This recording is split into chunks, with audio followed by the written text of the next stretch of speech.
বড়, মনে রাখবেন, নিয়ামত যত বড় ঠিক তার পুরস্কারও তত বড়। আমার নবীর উপর যেটা অতিবাহিত হয়েছে সেটা পরিপূর্ণরূপে আমার আল্লাহ আল ইসরা ওয়াল মেরাজের মাধ্যমে আমার নবীর অন্তরকে প্রশমিত করে শীতল করে দিয়েছেন আমার আল্লাহ। সৃষ্টির মধ্যে এটা প্রথম ঘটেছে। সম্মানিত উপস্থিতি, তাহলে আমরা মেসেজ কি পাচ্ছি?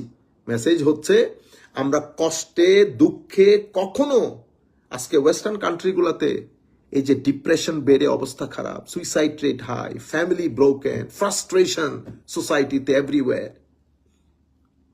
আমরা হয়তো বাংলাদেশে বসে বসে আমরা মনে করি যে পাতানি এই এই এই ভূখণ্ডটা হয়তো জান্নাতে পরিণত হয়েছে, কিন্তু আপনারা আসলে আমরা যেভাবে মানে টিভি সিনেমার মধ্যে যেভাবে আর্টিকুলেট করে ফিগার আউট করে ঘটনা কিন্তু সেরকম না। Inside history is something different. Families আর ব্রোকেন, ফ্রাস্ট্রেটেড সোসাইটি, মদ শরাব ছাড়া মানুষ এক সেকেন্ড বাঁচার কোনো উপায় নাই, আত্মীয়তা সম্পর্ক নাই, বাচ্চারা সুইসাইড করছে, সোসাইটির মধ্যে একটা হাহাকার, একটা ফ্রাস্ট্রেশন। আপনারা বুঝতে পেরেছেন? সুতরাং আমরা আমাদের তরুণ প্রজন্মকে বাঁচাইতে হবে। আপনারা চেষ্টা করবেন, স্ট্রাগল করবেন, একদিনে কোনো কিছু অ্যাচিভ হয় না। আমার নবী ইমামুল মুরসালিন নবী, আমার নবীর মজেজা, আপনি মজেজার হাইট দেখেন, এত কিছুর পরেও আমার নবী কখনো কোনো কিছুতে মজেজা দেখিয়ে কাজ করেন নাই। মাথার গাম পায়ে ফেলেছেন, সাহাবাই কেরামের সাথে বসে খন্দকের গর্ত করার কাজে আমার নবী নিজেকে নিয়োজিত করেছেন, পেটে পাথর বেঁধেছেন। অনেকেই বলেন না আমার নবী জানলে করেন নাই কেন, এটা এটা এটা, না না না না না।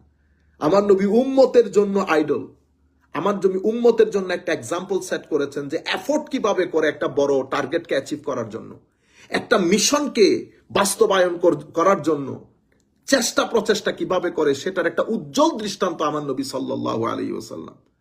এবং চেষ্টা প্রচেষ্টা যেভাবে ছিল ঠিক সেভাবে আমার আল্লাহ আমার নবীকে ইন্নামা আল উসরে ইউসরা করেছেন। ওয়াদ-দুহা ওয়াল-লাইলি ইযা সাজা মা ওয়াদ্দাআকা রাব্বুকা ওয়া মা ক্বালা। দেখছেন, পরবর্তীতে কোরআনে পাকের শেষের দিকে যদি ওয়াদ-দুহা থেকে আপনি পড়ে যান, অবাক হয়ে যাবেন আমার নবীকে, আমার নবীর সাবলিম স্ট্যাটাসকে আল্লাহ কিভাবে তুলে ধরেছেন।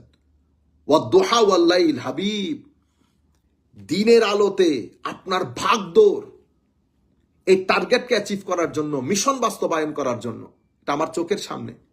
ওয়াল-লাইল, আমি রাতের গভীরতাও দেখেছি। হ্যাঁ, ওহি নাজিল হওয়া, আমার নবীর উপর যখন ওহি নাজিল হতো, ওহি রিসিভ করা, এটা এত ভারী ছিল